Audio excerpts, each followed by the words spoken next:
Hey everybody, I'm Matt. This is the 10-Minute Bible Hour podcast, and I have been on this enormous road trip with my family. We hosed the dirt off the 2004 Lincoln Navigator and put the dog in the car.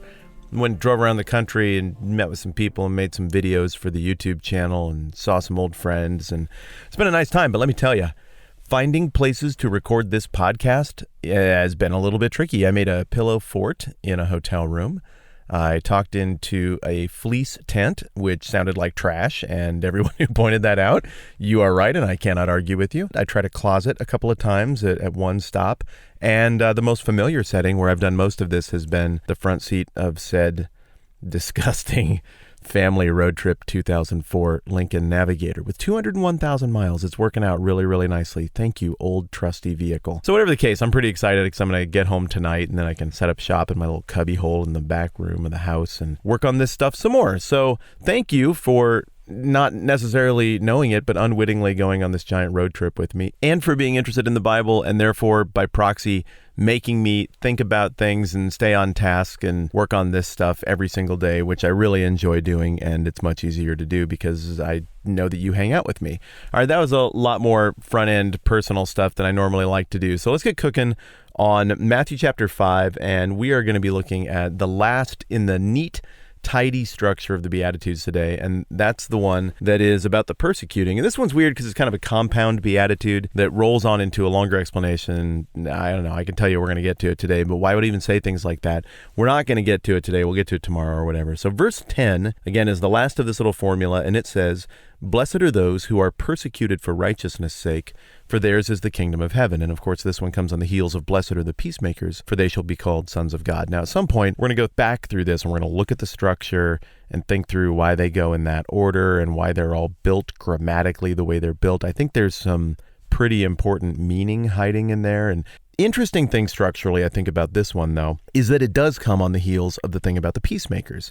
So you think about what a peacemaker does. I mean, in the context of what we talked about in the last episode, it's somebody who's jumping into the middle of a gigantic mess and trying to straighten things out. Remember, it doesn't say peacekeepers. This isn't somebody who is just trying to band-aid the symptoms. The peacemaker is trying to address the root causes and actually make it better.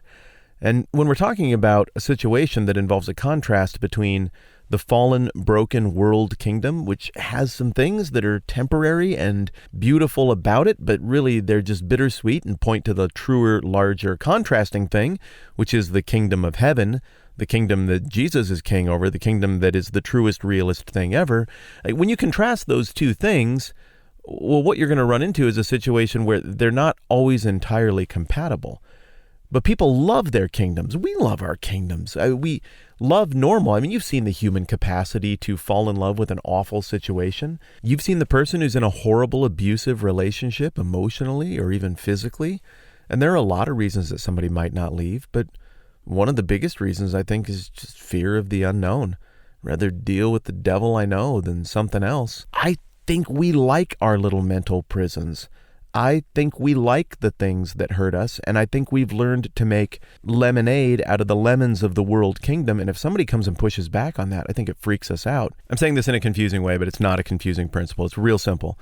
When a peacemaker steps into my life and pushes back on the root causes of what's really wrong, it goes all the way down to where my treasure is, my heart is, my mindset is, what my priorities are, what my assumptions are. And so even if things are really, really hurting and messy, it's still just very unsettling to have somebody push back on all of that stuff. In the age of the internet, you've figured out, if you go and wade out into the internet and you're like, whoa, we're being awful to each other, but you do so in a way that isn't partisan, people are going to get really upset about that, because what you're really saying is the entire game you all are playing, this is what's causing all the hurt and the yuck. The game is what needs to be criticized. Well, the one thing that the right and left end of the distribution of all the spectrums can agree on is that the game is the truest, realist thing.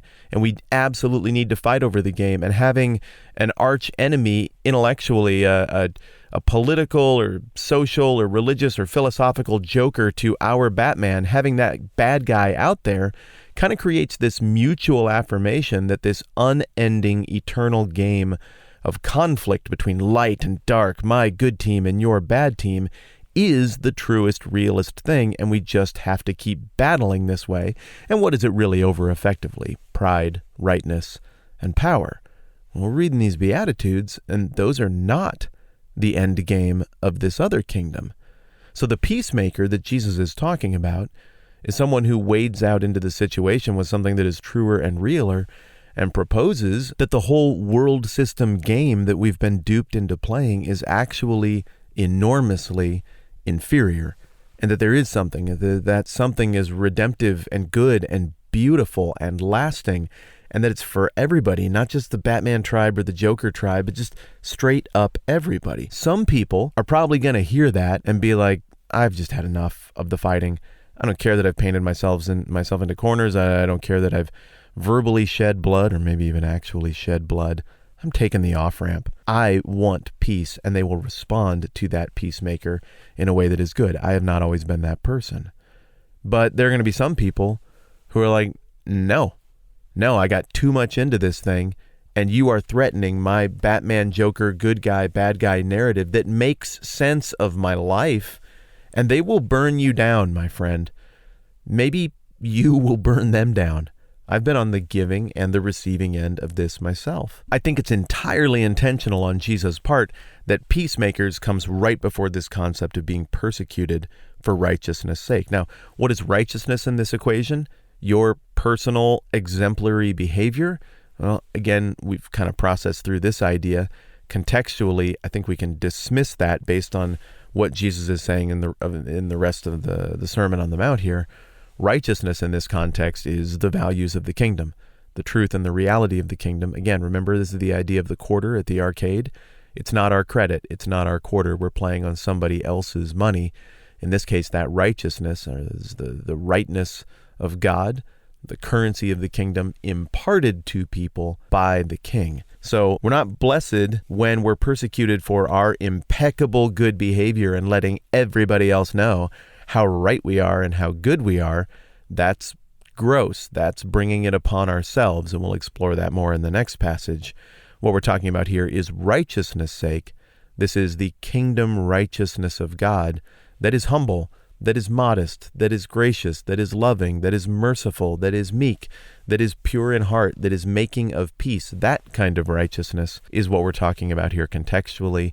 And as beautiful as I think that is, I have to admit that there have also been versions of me who didn't find that very beautiful. Versions of me that just wanted to win. Versions of me that just wanted to be told that I was right and that my enemies were wrong and dumb. Versions of me that wanted vindication and revenge. And frankly, those things might all feel good to pursue.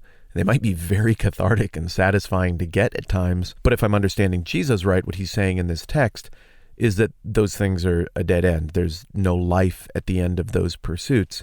It ends up kind of working out like True Grit, where everybody gets bit by snakes or shot by bullets, and revenge and pursuing world kingdom ends really leaves us with a whole bunch of poison and a whole bunch of lead and a whole bunch of wreckage and a whole bunch of dead. And frankly, as destructive as those ends might be, we still got this weird thing about us that likes to chase after them. It might be a dumpster fire, but doggone it, it's my dumpster fire. And the person who steps into my life and says like, well, what if we didn't do the dumpster fire thing? What if we did this other thing that's truer and realer and beautiful?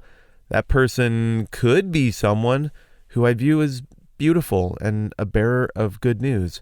I might also view that someone as a person who is criticizing the only system I understand and the only thing that allows me to make sense of the world, because it's too hard for me to immediately picture what this other kingdom thing would look like.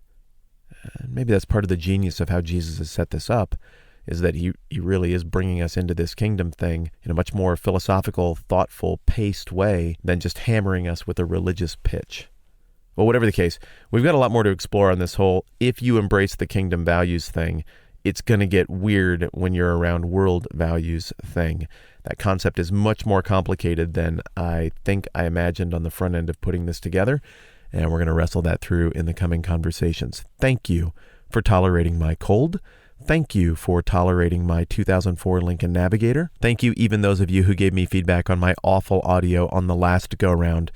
even in giving me healthy criticism, you were very kind and very gentle with me. Thanks to everybody who supports the program at patreon.com/thetmbh podcast. Just appreciate you all. Excited to wrap up this Beatitudes thing and get on to the next stuff Jesus is saying in the Sermon on the Mount. I'm Matt. This is the 10-Minute Bible Hour podcast. Let's do it again soon.